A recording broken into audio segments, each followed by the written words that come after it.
Connectez-vous. Voilà, on va se laisser. Connectez-vous. Hein. Ne quittez pas. Je vais faire un truc.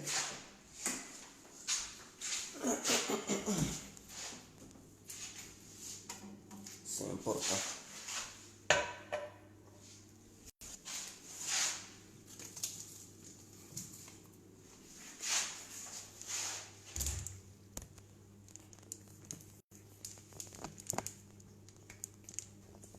Mettez-vous en ligne.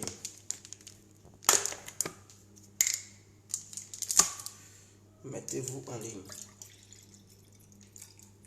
C'est important. Partagez le direct. On va casser les papos.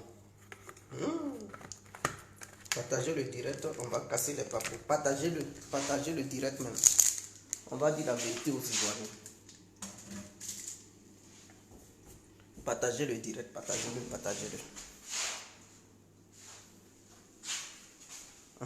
Partagez le direct, c'est important.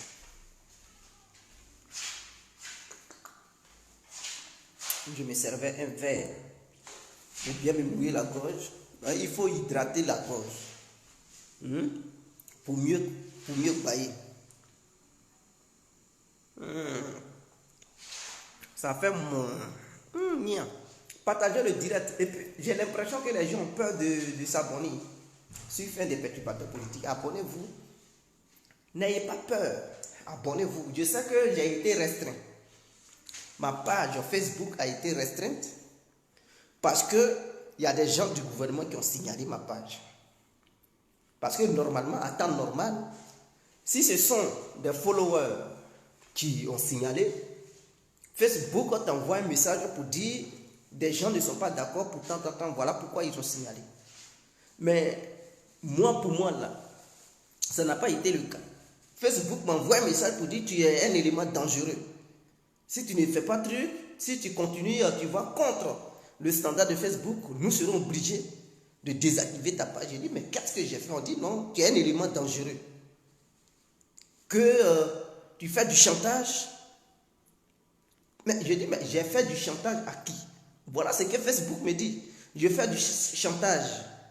Et donc, je deviens un élément dangereux. J'ai compris tout de suite que il y a eu un lien entre le gouvernement ivoirien et Facebook, c'est-à-dire le gouvernement ivoirien a utilisé son canal pour alerter Facebook, pour dire que cet élément-là, il faut le bannir sur les réseaux sociaux. Voilà pourquoi j'ai été signalé sur Facebook et ma page a été restreinte. Donc pour ceux qui disent, mais voilà, dans ces temps-ci, quand tu fais la vidéo, il n'y a plus assez d'abonnés. Non, ne vous inquiétez pas. Ça y est en cours. Quand la restriction sera levée, vous allez voir, je vais frapper très fort. Ceux qui ne veulent pas voir là, ils vont voir, ils vont constater. Alors, donc ce soir-là, il y a un vrai cassement du papo. Je dis bien une grande révélation du jamais vu en Côte d'Ivoire. Ce que vous ne savez pas là, Guégué va vous informer ce soir. Je dis, je vais vous informer de quelque chose que vous ignorez. Je dis, écoutez-moi très bien. Demander ne gagne pas. C'est-à-dire, il faut prêter les oreilles. Toi qui me regardes, vous qui me regardez, prêtez les oreilles.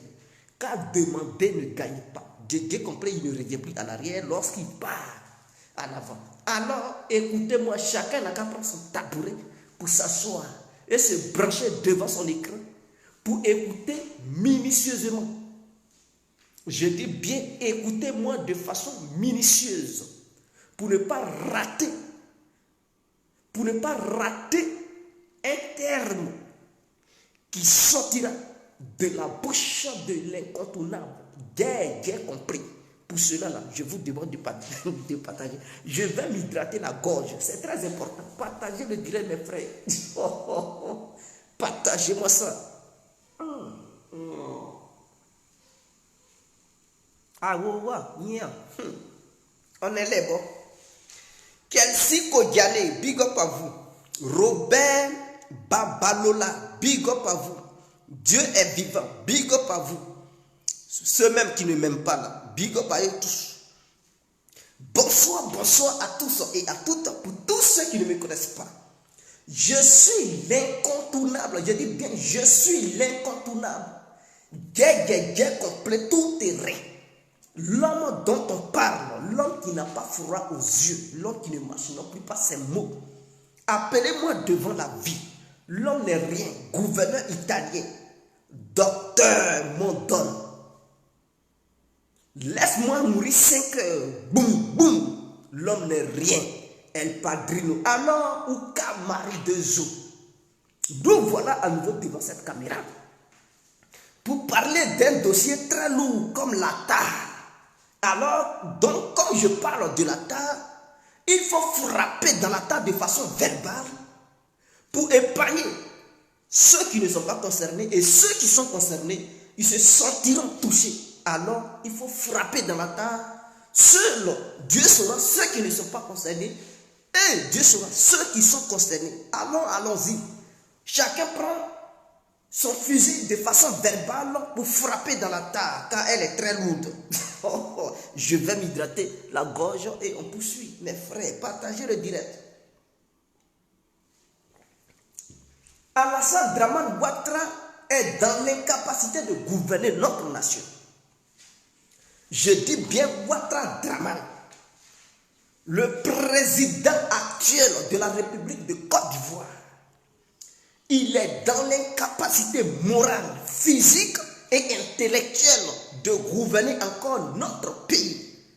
Et quand je le dis, d'autres vont dire, mais il a travaillé au FMI, il a fait ceci, cela, il était le vice-président du FMI. Écoutez-moi, vice-président, arrêtez vos conneries là. Alassane Ouattara, il était technicien de surface au FMI, il faudrait que ça soit clair. Parce que j'ai l'impression que les ados-moutons là, les gens, Alassane les a tellement menti qu'il prend ça pour une réalité. Celui-là, il nettoyait dans les toilettes du FMI, il était technicien de surface. Il n'a jamais été vice-président. C'est un gros menteur, c'est Alassane Ouattara. Donc il a eu ces moutons ivoiriens pour les blaguer. Il avait eu la chance de travailler au FMI en tant que technicien de surface. Pour ceux qui ne connaissent pas, technicien de surface, parce que peut-être c'est un mot qui est lourd. Vous, en Côte d'Ivoire, quand on dit quelqu'un est technicien de surface, là, c'est quelqu'un qui fait nettoyage. Est-ce que vous comprenez? Il fait balayage. C'est lui qui balaye dans les toilettes, dans les douches, dans les salons et dans la cour. C'est ce que Ouattara Dramane faisait. Depuis quand les Américains, c'est eux les Blancs, là, ils vont permettre à un négro comme Alassane Ouattara, un petit traître comme Alassane Ouattara, d'être vice-président. Ah bon? Donc, l'homme occidental n'existe plus. L'intelligence de l'homme occidental à voyager pour permettre, non, ce que le poste qu'ils avaient donné à Alassane Ouattara, ils ont regardé, on dit voilà un petit négro, il faut lui donner le balai et le seau pour qu'il puisse se nettoyer dans les toilettes du FMI. Il faudrait que ça soit clair. Mais en dehors de ça, c'est pas ça qui me pousse à dire qu'Alassane Ouattara, il est incapable moralement, intellectuellement et physiquement de pouvoir continuer la gouvernance de notre République. Et cette République qu'on appelle la République Ivoire. Il faudrait que vous écoutiez très bien. Écoutez-moi, je vais vous décortiquer quelque chose. Pourquoi je le dis? Parce qu'Alassane Ouattara est malade. Et quand on est malade, on cède. On ne peut pas être malade et s'agripper sur le pouvoir. On ne peut pas être malade et vouloir coûte que coûte diriger un pays. La Côte d'Ivoire est un pays qui est grand. La Côte d'Ivoire est un pays qui a des fils et filles, des gens qui ont la soif du développement. Alassane Ouattara, en tant que sa maladie-là, il ne peut pas vouloir s'agripper au pouvoir. Ouattara, il faut démissionner. Quitte le pouvoir. Les gens qui sont compétents, moralement, physiquement, il faut gouverner le pays. Pourquoi je le dis? Parce que Alassane Ouattara, il est épileptique. Il a épilepsie. Pour ceux qui me... Je vous dis, ce soir-là, Ouattara Dramane, votre président, là, il a épilepsie. Est-ce que vous ne le voyez pas? Quand il ne tombe pas souvent, il tombe, non? Ça y est au premier degré. C'est-à-dire, ça n'a pas encore atteint le deuxième degré. Quand ça y est au premier degré, quand tu tombes là, tu ne baves pas. Ça y est, ça ne sort pas. Donc, il est épileptique. Voilà pourquoi souvent il tombe et puis on le ramasse. Il tombe, on le ramasse. Il tombe, on le ramasse. Il y a un certain nombre de temps qu'il ne peut pas rester debout. Ouattara, c'est-à-dire s'il reste longtemps debout, il va tomber. Donc, ses heures sont calculées. Pour être debout, il faudrait que les gens calculent ses heures, il faudrait que des gens soient auprès de lui au cas où, parce que pour lui là, ce n'est pas garanti. Donc quand il part toujours à l'hôpital, Salpêtrière, c'est un hôpital américain qui se trouve à Paris. Il part là-bas pour se soigner. Quand quelqu'un dit qu'il a un problème de nerf sciatique, ça veut dire qu'il a épilepsie. Est-ce que vous comprenez? Et donc quand il part, il est parti à Paris. Est-ce qu'il n'est pas parti à Paris? À Ouattara, Dramane n'est pas encore d'Ivoire. Et quand il part là-bas, il ne dit pas aux Ivoiriens. Parce que s'il dit je m'en vais, ils vont lui demander, mais Ouattara, tu vas faire quoi? Et puis 1, 2, 3, 1, 2, 3, 1, 2, 3, tu es en France. Tu t'en vas chercher quoi là-bas? Est-ce qu'on t'a dit de gouverner le pays, la Côte d'Ivoire, ou bien on t'a envoyé d'aller gouverner la France? Parce que Ouattara, c'est-à-dire, 4 mois ne peuvent pas passer sans aller faire une visite médicale pour son nerf sciatique, pour cette maladie d'épilepsie. Donc Ouattara, il est épileptique. Donc normalement, quelqu'un qui est malade, qui tombe à tout moment, c'est-à-dire quand tu es malade là, ton cerveau, l'épilepsie là, c'est quoi? C'est une maladie qui attaque le système nerveux. Est-ce que vous comprenez? Quand ça attaque le système nerveux, donc quand ça vient, automatiquement tu perds le contrôle. C'est-à-dire que tu as le vertige, tu ne sais plus où tu es. Et ça te fait tomber. Parce que lorsque ton cerveau est normal et que tu contrôles, c'est le cerveau qui contrôle le corps. Mais si le cerveau contrôle le corps, tu ne peux pas tomber. Tu tombes parce que tu perds la vue, tu perds le contrôle de ton être. Tu ne sais plus où tu es. Donc lorsque le cerveau n'arrive plus à contrôler le reste du corps, mon frère, le vertige te pousse à tomber. Et s'il n'y a personne, tu risques de te blesser. Voilà pourquoi à la fin Ouattara, autour de lui, il y a des gens. Voilà pourquoi 1, 2, 3, il tombe. Voilà pourquoi 1, 2, 3, il tombe. Donc il a épilepsie. Il y a des gens qui disaient, oh, Laurent Gbagbo était épileptique. Il était épileptique, mais il n'est pas le seul. Moi, je ne sais pas pour lui là. Si c'est vrai, si c'est faux, je n'en sais rien. Mais en tout cas, pour Ouattara, je suis sûr et certain. Parce que je dis, dans cet hôpital-là, j'avais une copine qui travaille là-bas. Elle travaille toujours là-bas. J'ai les docs, mes frères. J'ai les vrais papous. Elle travaille toujours et je ne dirai jamais son nom. Parce que vous ne saurez jamais c'est qui. Qu'elle soit européenne, qu'elle soit africaine, qu'elle soit, je ne dirai jamais son nom. Mais c'est moi qui gérais les dossiers de cette fille. Est-ce que vous comprenez? Je gérais les dossiers de cette fille. Et elle est là-bas. C'est elle qui me file tous les sons. Et quand il part là-bas, il se fait traiter par cette fille. Donc elle connaît. Elle sait qu'est-ce qu'il a. Elle sait de quoi il souffre, mes frères. Elle sait de quoi il souffre. Elle a accès au dossier de Dramane. Elle a accès au dossier de Dramane. Donc je sais quelle maladie il a. Il a épilepsie. Mais s'il est à dos moutons là, il pense que c'est pour aller demander à Dramane. Qu'est-ce qui le pousse à tomber à chaque fois et puis on le ramasse? Et parce qu'il n'est pas vieux que ça. Même Paul Biya qui est vieux là, lui il ne tombe pas comme ça. Je dis bien, Paul Biya qui est vieux là, il ne tombe pas comme ça. Avez-vous déjà vu Paul Biya tomber en pleine séance, ou bien en plein meeting, ou bien truc? Non, il ne tombe pas parce qu'il n'est pas épileptique. Ouattara, il n'est pas vieux que Paul Biya. Ouattara n'est pas vieux que d'autres présidents. Les Mugabe même, ils ne tombaient pas comme ça. Il n'y a que Dramane parce qu'il est épileptique. Et il y a une autre maladie que vous ne savez pas. Mais je vais vous révéler le nom de cette maladie aujourd'hui. Et les Ivoiriens eux-mêmes, ils vont analyser et ils vont savoir quelle disposition prendre. Parce qu'on ne peut pas confier notre pays à des malades. Il faudrait que ça soit clair.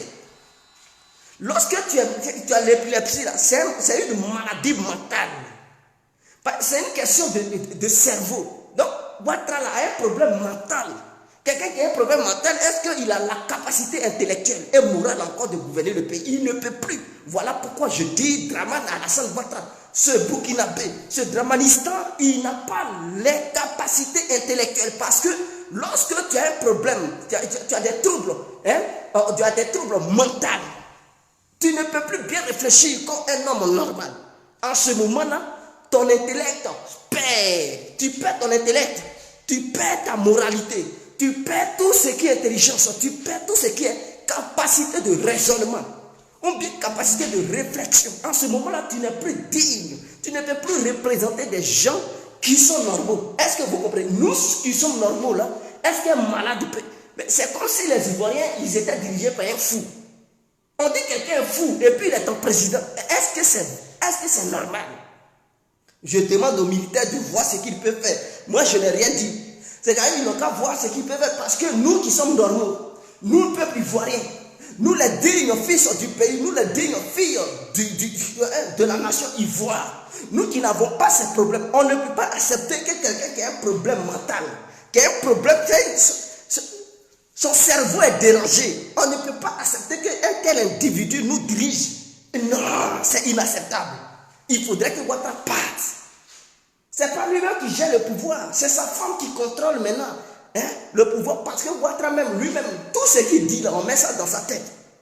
Tout ce qu'il s'est fait là, c'est la colère, parce qu'il ne raisonne plus de lui-même. Ouattara, quand il fait son pied mot, c'est qu'il est fâché. Il est fâché. Il ne peut plus réfléchir de lui-même. Son cerveau est dérangé. Tout est mélangé dans sa tête. Sa tête est Nyagami, mes frères. Où je vous dis, je vais m'hydrater la gorge. Et on poursuit parce qu'il y a une autre maladie que vous ne savez pas. Je vais vous révéler le nom de la maladie qu'il a encore. En dehors de l'épilepsie, il a une autre maladie qu'il cache aux Ivoiriens. Ouattara ne peut pas terminer 2025. Il faudrait que ça soit clair. Ce n'est pas une menace. Mais je vous alerte qu'il ne peut pas terminer 2025. Il sera emporté par cette maladie. Il ne peut pas terminer 2025. Il faudrait que ça soit clair. Donc s'il a des ambitions politiques pour au-delà de 2025, qu'il se ressaisisse parce qu'il ne peut plus terminer 2025. Il faudrait que ça soit clair. Je vais m'hydrater la gorge et on poursuit.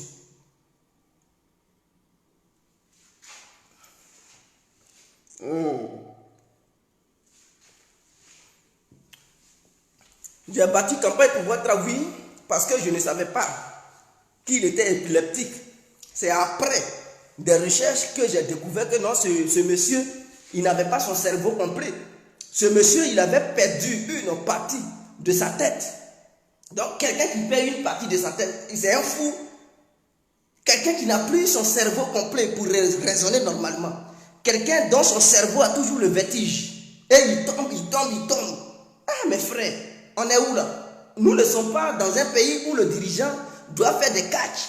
Un peu seulement, on doit le mettre, son propre cerveau le met au tapis. C'est dangereux. Qui fait palabre dans sa tête? Et puis un des trois, il tombe, ou bien c'est dans sa tête on cueille mangue. C'est là-bas on cueille les oranges. Et respectons-nous. Le monsieur, il est malade mentalement. Et j'ai des dossiers. La deuxième maladie que Ouattara a le cancer. Est-ce que vous me comprenez? Alassane Dramane Ouattara a le cancer. Voilà. Il souffre aussi d'un cancer. En dehors de l'épilepsie, il est cancéreux. Est-ce que vous m'écoutez? Alassane Dramane Ouattara, le président ivoirien actuel, c'est-à-dire le commandant des trucs du RADP là, le commandant, le chef là, il a le cancer et il a l'épilepsie. Il a le cancer et il a l'épilepsie. Si vous aimez votre parti là, cherchez déjà le remplaçant d'Alassane Ouattara. Dégagez sur Alassane Ouattara pour choisir quelqu'un d'autre. Parce que si c'est lui, vous suivez là. Un bon matin, votre parti même sera Nyagami. Parce que c'est un vieux, quand ton cerveau est dérangé, tu prends des décisions irréfléchies. Et comme les militants du RADP, ils sont tous des petits moutons. Si Alassane Ouattara leur demande de manger un truc au caca, ils vont manger caca. C'est des gens irréfléchis. Donc eux tous ils suivent comme des petits chiens. Excusez-moi, mais c'est ce qui est la vérité. Ils suivent comme des petits chiens. Ils pensent que toutes les décisions que Ouattara prend là, ce sont des décisions bénies. Et c'est oui. Il est là disloquer votre propre parti. Parce qu'il n'a plus ses neurones. Tous ces neurones ont été, une partie, ont été détruites. Donc il faudrait que ça soit clair. Il a le cancer de gorge. La gorge. Voilà pourquoi d'autres disent Alassane ne parle pas beaucoup. Il ne parle pas beaucoup parce qu'il a un problème dans la gorge. C'est vous qui ne savez pas. Je dis, je suis le propriétaire de tous les dossiers. Partagez le direct. Téléchargez cette vidéo pour la partager dans les différents groupes. Plutôt. Et sur les différentes pages. Pour que le peuple ivoirien puisse savoir de quoi souffre son soi-disant dirigeant. De son soi-disant président. Il a le cancer de gorge. Voilà pourquoi les gens, non, il ne parle pas beaucoup. Il ne parle pas beaucoup. Il ne parle pas beaucoup. Oui, il ne peut pas beaucoup parler. Parce que s'il parle beaucoup, mes frères, il va perdre la voix. Donc, on peut parler là. Il est obligé, c'est-à-dire, les médecins sont obligés de travailler sa gorge jusqu'à ce qu'il puisse en faire une sortie. Quand il fait une sortie encore, mon frère, il faut attendre pendant des années encore pour le voir encore, pour faire une autre sortie. Parce que sa gorge est en train d'être bouffée par le cancer. Ce n'est pas juste une maladie. Je compatis à sa douleur, Ouattara. Je compatis à votre douleur. Il y a quoi à vous, président? Est-ce que vous comprenez? Ceux qui disent autant, qui sont sur mon direct, ceux qu'eux-mêmes là, ils n'ont pas de cerveau. Et c'est ce que je disais. Vous voyez, quelqu'un qui suit un fou, mais il est aussi fou. Puisque Drama, il n'a pas tout sa tête. Je dis bien une partie de son cerveau est infectée par l'épilepsie. Donc quelqu'un dans son cerveau, une partie ne réfléchit plus bien. Comment il peut prendre des bonnes décisions? Donc tous ceux qui le suivent là, ils sont des petits moutons. Ce sont aussi des animaux. Donc ne soyez pas surpris de voir les deux moutons venir sur ma page en train de tenir des propos déplacés. Ils tiennent ces propos parce qu'ils reflètent l'image de leur patron qui est Draman. Il faudrait que ça soit clair. Je vais me mouiller la gorge et on poursuit. C'est tellement clair comme l'eau à boire. Djegé, mouille ta gorge et dis la vérité au peuple ivoirien. Je vais le dire. Mouille-toi ta gorge. Oh, oh, oh. Ah, niawa. Ça coule. Est-ce que vous comprenez? Je dis, pour tous ceux qui me suivent là, téléchargez la vidéo, téléchargez les logiciels là qui permettent aux gens de télécharger la vidéo sur Facebook. Téléchargez ça, mettez ça dans votre téléphone. Et en retour, partagez ça sur vos différentes pages, sur vos murs. Et même, pourquoi pas, si vous avez des comptes en YouTube, partagez ça là-bas. En tout cas, les gens vont savoir de quoi souffre leur président. Il a cancer de gorge. En dehors de ça, il a un problème de vue. Ces yeux-là, il y a un œil qui est affecté, qui est infecté plutôt. Un œil qui est infecté. Et je vous dis la vérité. L'œil est infecté, c'est-à-dire il a un problème de tension. Ouattara là. Ce n'est pas une seule maladie, hein. Et c'est l'argent du peuple ivoirien, il ramasse et puis il met ça dans l'histoire de santé. Il a un problème de santé. C'est-à-dire, cette santé concerne la tension. Il a un problème de tension. C'est ce qui fait que sa bouche se tord et son œil se tord. Est-ce que vous remarquez-le? Vous constaterez que Ouattara, si les médecins n'interviennent pas, mais il va avoir, sa bouche va se retrouver sur sa nuque. Les gens sont obligés de lutter tous les jours pour redresser sa joue, sa bouche. Sinon, il y a longtemps, sa bouche allait se retrouver à la place de ses oreilles. Mais c'est un danger. Donc, ce monsieur, il a un problème. Un tel individu ne peut plus continuer à diriger le peuple noir, que nous sommes le peuple ivoirien.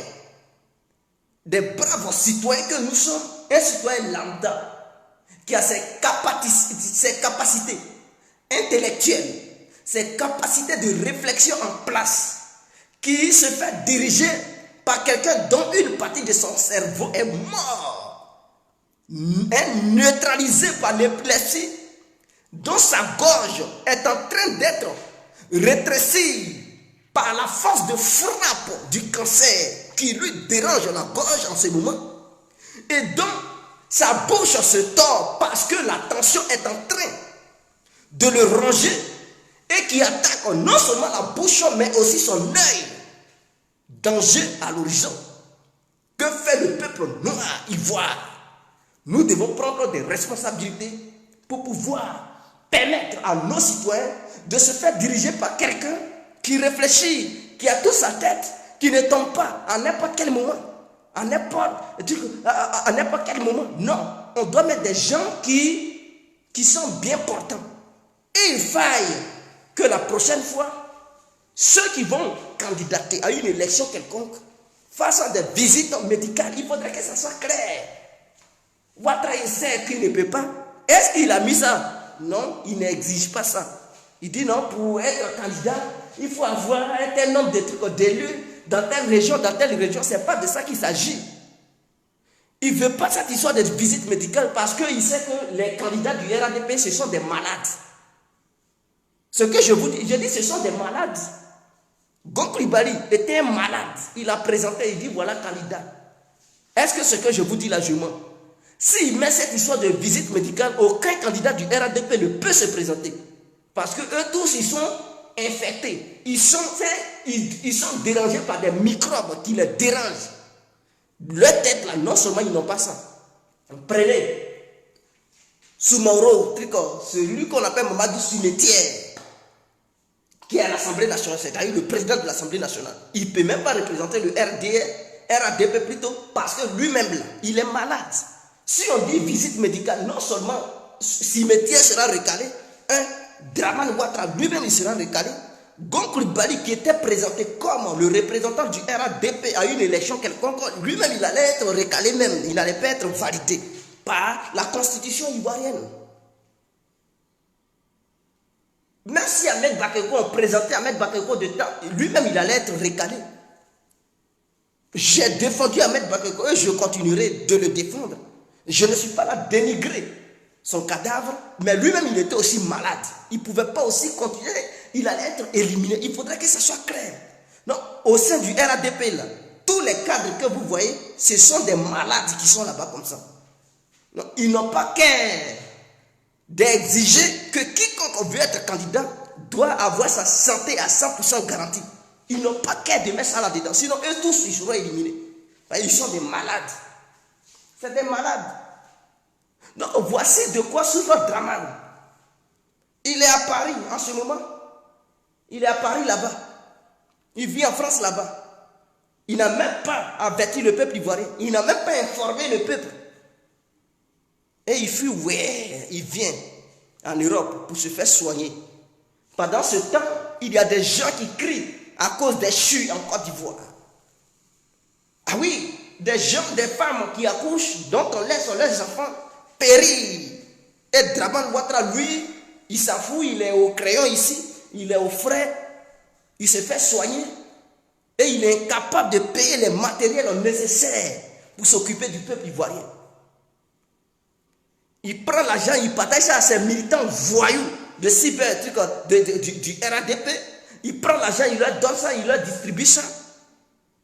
Ils ont l'argent, ils payent les 120 000 euros pour envoyer des gens, des tueurs à gages derrière Djedje. Mais cet argent-là pouvait payer des appareils pour équiper des hôpitaux, des dispensaires et des cliniques. Mais ils ne le font pas. Ils ont cet argent-là pour faire n'importe quoi, pour s'aimer la terreur. Quel est ce monsieur? Voilà pourquoi je vous dis, ce monsieur-là, il n'a plus sa tête. Il a perdu tout son cerveau. Il n'a plus le contrôle de sa tête. Excusez-moi, je vais me mouiller la gorge et on poursuit. Des gens ne vont pas accepter ce que je dis, mais c'est toute une vérité. Mais pourquoi Dominique Ouattara a tué Houphouët-Boigny? Voici la question. Posons-nous cette question. Pourquoi Dominique Ouattara, c'est-à-dire l'épouse du président ivoirien actuel, pourquoi elle a tué Houphouët-Boigny? Voici la question que les Ivoiriens devraient se poser. Parce que pour ceux qui ne savent pas, là, qui sont nouveaux, vous les petits arrivistes, vous les petits nés là, qui avez maintenant au moins 18 ans, 22 ans, 20 ans, 21 ans, 17 ans, qui vous dites que vous soutenez le RADP, il n'y a pas de souci. Mais est-ce que vous connaissez réellement l'histoire du RADP? Est-ce que vous savez quel rôle capital votre première dame a joué dans ce pays? Vous ne savez rien. Alors écoutez Guégué, le maître de la parole, il va vous instruire, il va vous cultiver, il va vous inculquer un savoir dont tous les militants du RADP ignorent. Parce que ce sont des moutons ne peuvent pas réfléchir comme je le fais. Est-ce que vous m'entendez? Est-ce que vous m'écoutez? Est-ce que vous me saisissez? Alors, je vais me mouiller la gorge et on va dire ce qui s'est passé réellement. Comment Alassane Ouattara est arrivé en Côte d'Ivoire? Et par le biais de qui Dramane Ouattara a mis pied en Côte d'Ivoire? Question. Je dis bien question. Cette question-là, nous allons essayer de trouver des réponses à cette question. Nous allons trouver des réponses à cette question. Alors, Guégué a les réponses. Guégué compris, tout terrain. Le propriétaire de tous les dossiers. Parlons-en. Alors, comment Alassane Ouattara arriva en Côte d'Ivoire? Et quel rôle Dominique Ouattara a joué dans cette histoire de l'arrivée d'Alassane Dramane Ouattara dans notre pays? Pour ceux qui ne savent pas, j'aimerais vous dire quelque chose. Dominique Ouattara, c'était la petite amie d'Houphouët-Boigny, c'est-à-dire le père fondateur de la nation ivoirienne. Hein?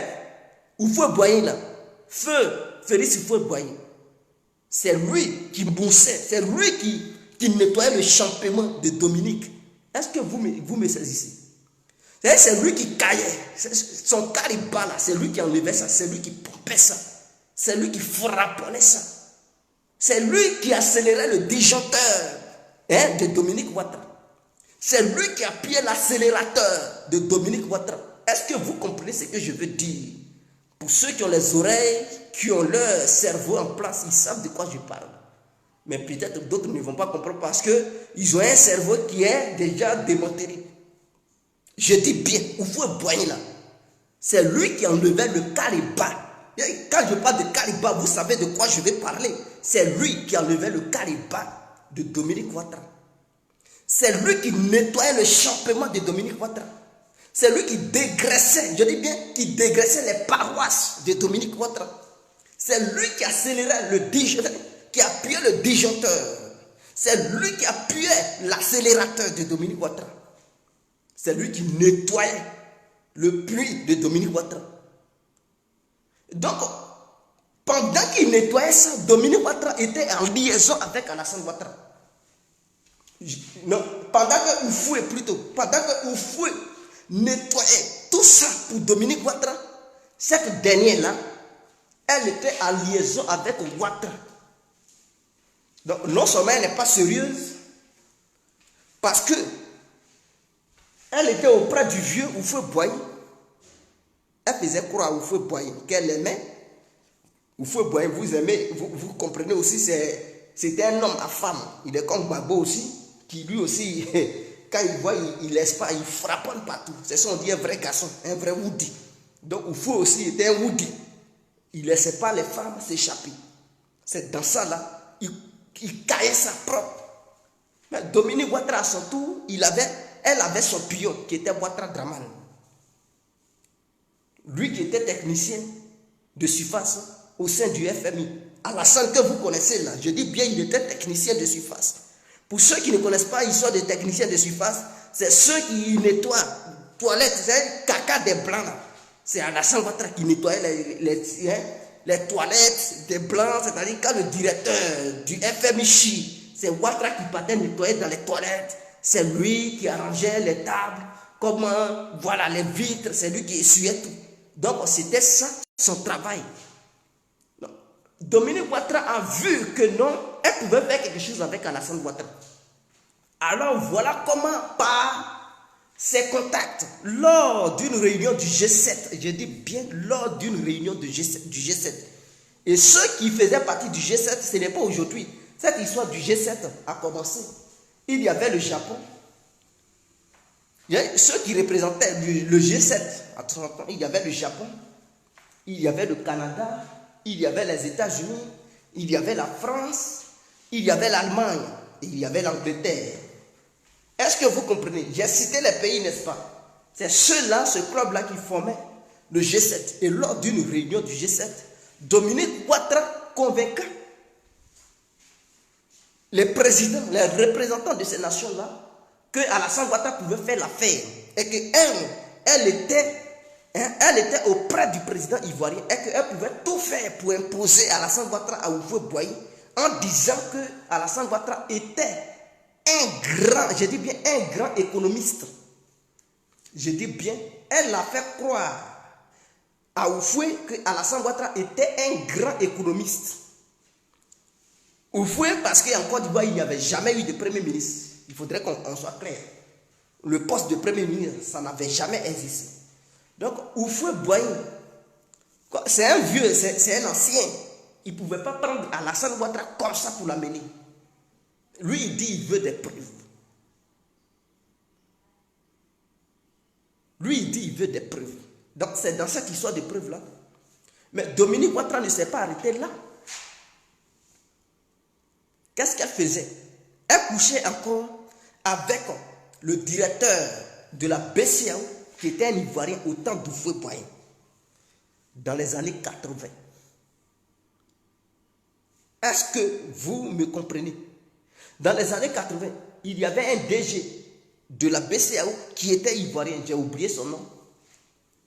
Elle couchait avec lui. Elle était obligée de neutraliser ce dernier pour placer Alassane Ouattara. Et quand elle a neutralisé ce dernier, elle a convaincu Houphouët-Boigny parce que ne doutez pas un instant. C'est la Côte d'Ivoire qui a toujours choisi le DG de la BCEAO parce que la Côte d'Ivoire a 40% dans le budget de la BCEAO et les autres pays ont 60%. Donc c'est lui qui a le gros lot là, c'est lui qui a le pouvoir. Donc c'est comme ça la Côte d'Ivoire décidait qui doit être plutôt le dirigeant de la BCEAO, c'est-à-dire le DG. Et c'est dans ça là où Houphouët-Boigny a pisté Alassane Ouattara après la neutralisation de celui qui était le DG de la BCEAO. Dominique Ouattara couchait encore avec lui. Elle a joué un grand rôle pour qu'Alassane Ouattara vienne au pouvoir, pour qu'Alassane Ouattara vienne en Côte d'Ivoire.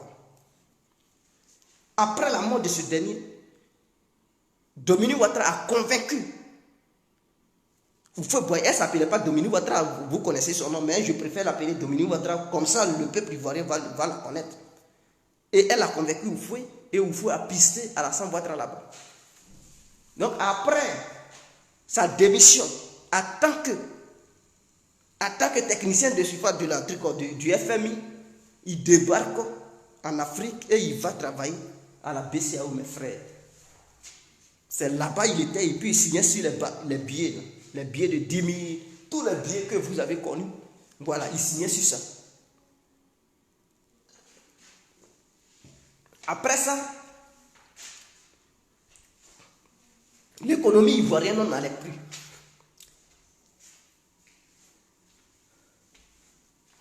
L'économie ivoirienne souffrait. Dominique Ouattara encore a convaincu Alassane Ouattara de créer un poste du Premier ministre et qu'elle a la capacité de tout faire pour qu'Alassane Ouattara devienne Premier ministre de la Côte d'Ivoire.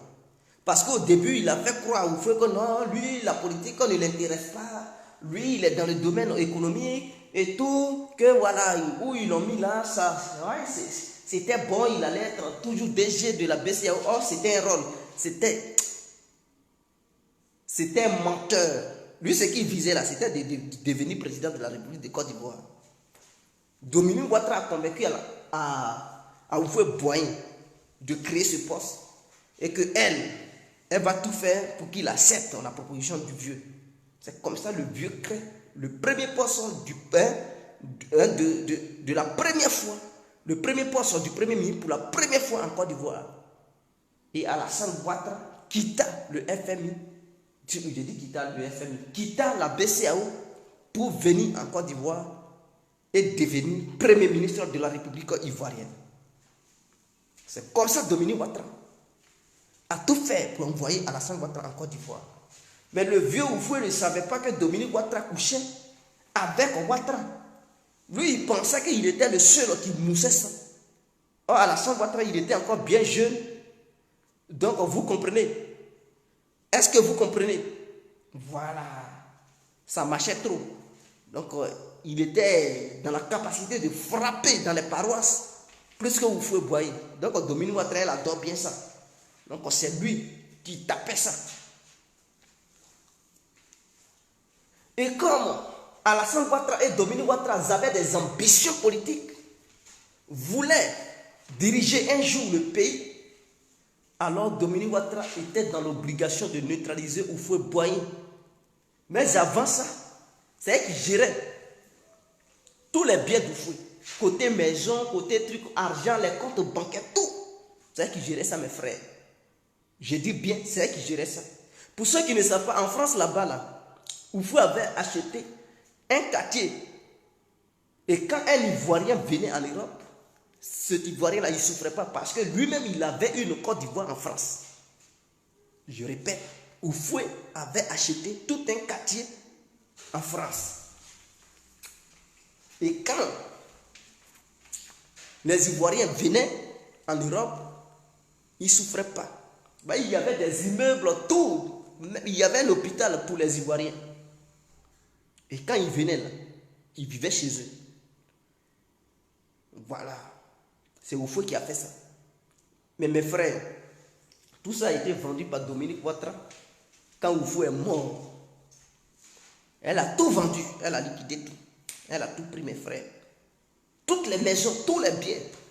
Elle a tout vendu, liquidé tout. Elle a pris le contrôle de ces jetons-là. Mais qui a tué Oufoué Boigny? C'est Dominique Ouattara avec cette histoire de la fiole. Parce que quand Oufoué Boigny, il faisait la dialyse souvent. Il faisait la dialyse parce qu'il avait problème de rein. Pour ceux qui ne savaient pas, je vous donne une information. Oufoué Boigny avait un problème de rein.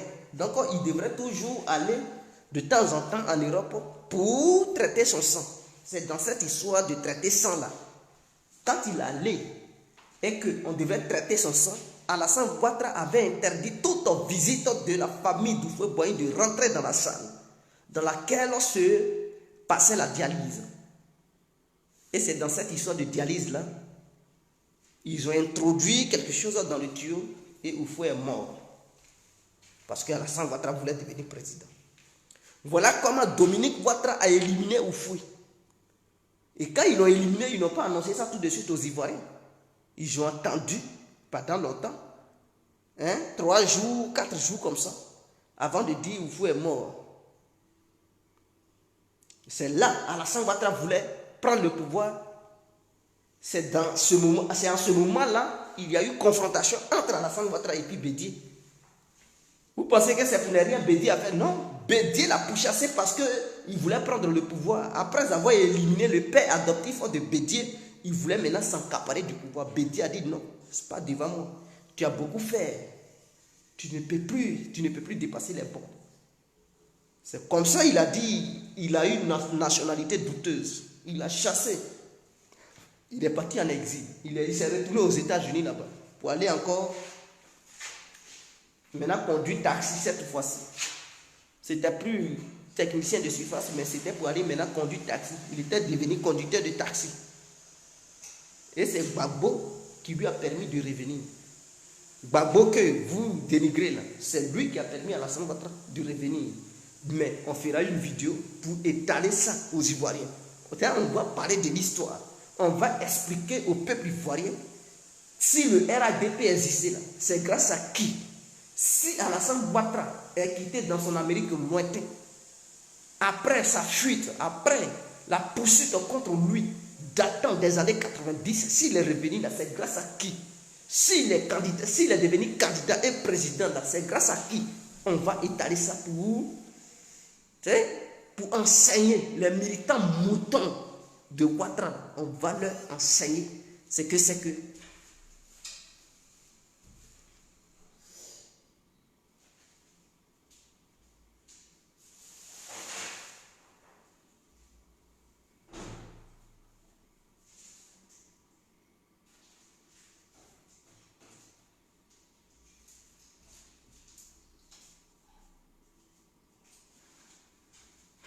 Donc voici un peu, on est ensemble, vive la Côte d'Ivoire, vive le peuple ivoirien. Et pour finir, n'oubliez pas, cette histoire, j'aimerais vous parler de quelque chose. Voilà, la poudre magique pour tous ceux qui souffrent de la faiblesse sexuelle, mes frères. N'hésitez pas à me contacter. Il y a d'autres qui hésitent encore. Est-ce que cette histoire de médicaments là, c'est vrai même? Est-ce que c'est vrai même, mon frère? Trop réfléchi là, ça donne d'abord, et trop réfléchi là, ça fait perdre la chance.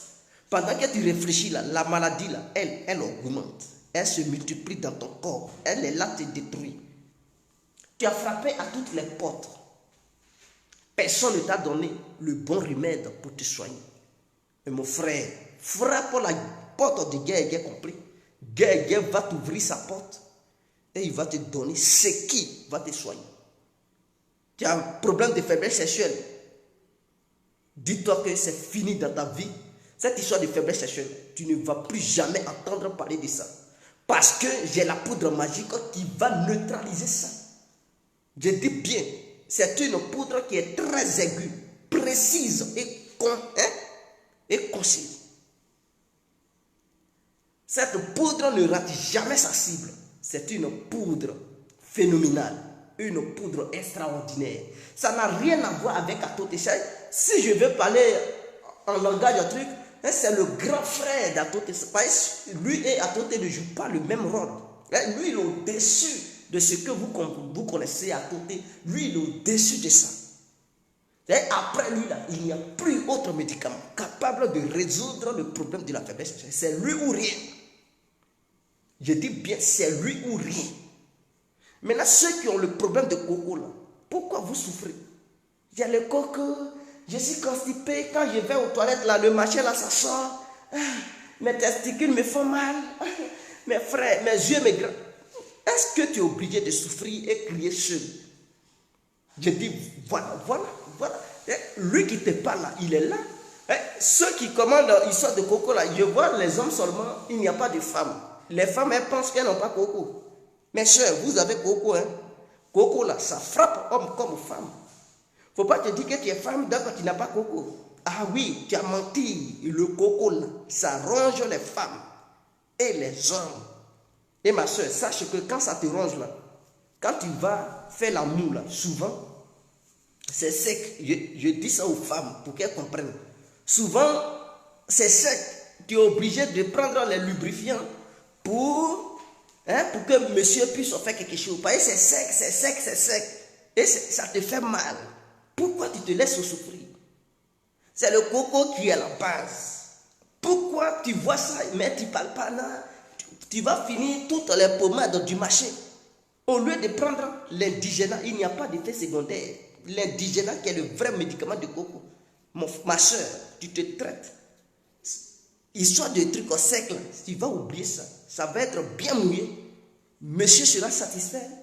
Tu feras le nombre de coups que tu voudras. Et il n'y aura aucune douleur. Mais si c'est sec, un coup seulement tu pleures, tu ne veux plus. Parce que ça fait mal.